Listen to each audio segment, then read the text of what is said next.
I'll just comment that in my experience, I think that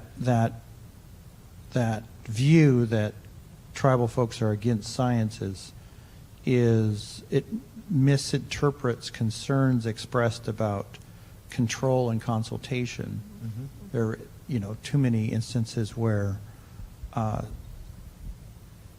tribal people's remains or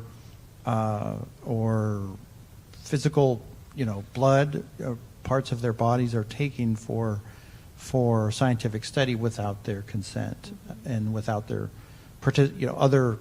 otherwise without their consultation. And not that everyone's going to consent all the time, but it's really just, it's as an initial matter about being asked, and that consultation and that consent sought.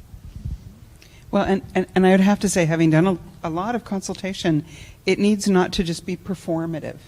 Just when Mike was talking about the performance of a land acknowledgement, you need to do sincere consultation and respect the answer you get, right? And so if the answer is, no, I don't want to know that, or no, I don't want to do that kind of project, or no, my tribe that's not a priority for us, you need to accept that, right? And that requires the realization of whose heritage it is, right? And the ceding of authority as some sort of expert PhD, right, to tribal sovereignty.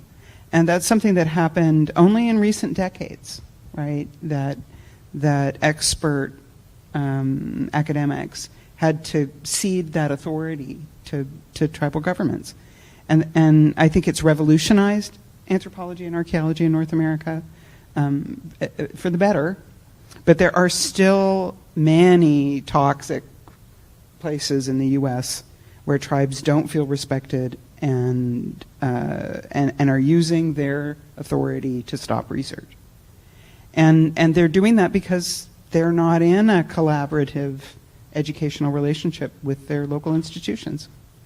And so I think that will gradually change everywhere, but it's not every archaeologist who sincerely wants to engage in tribal consultation, unfortunately. Right? So true.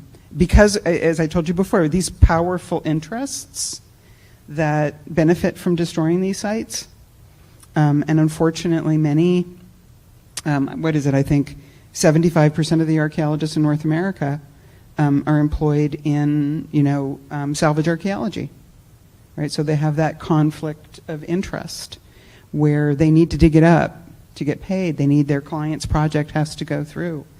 And they probably want, at a personal and professional level, to be consulting and collaborating with tribes. But when the tribes say, hey, wait a minute, why are you doing that?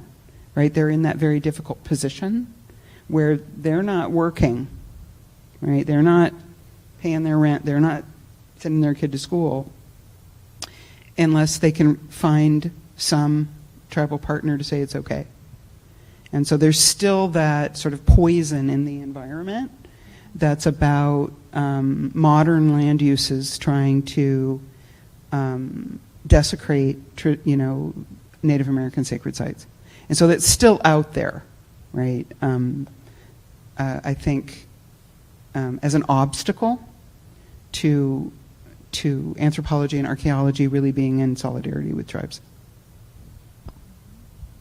Isn't it true that there's an archaeologist still at San Jose State who is very actively engaged in disrespecting Ohlone remains?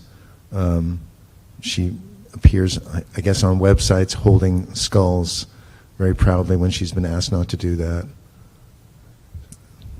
Before NAGPRA, all of that was really common. And, I think it was shameful and unethical then, and it's completely outrageous now.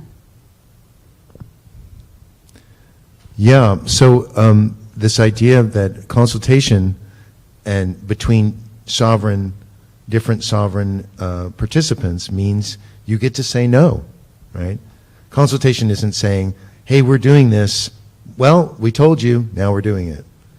It's about that capacity to say no, or it's going to be with a different agenda or a different purpose, and afterwards we will be responsible for those remains and so on. And I think Alan and the tribe has really been a very, very potent force in showing different kinds of archaeology.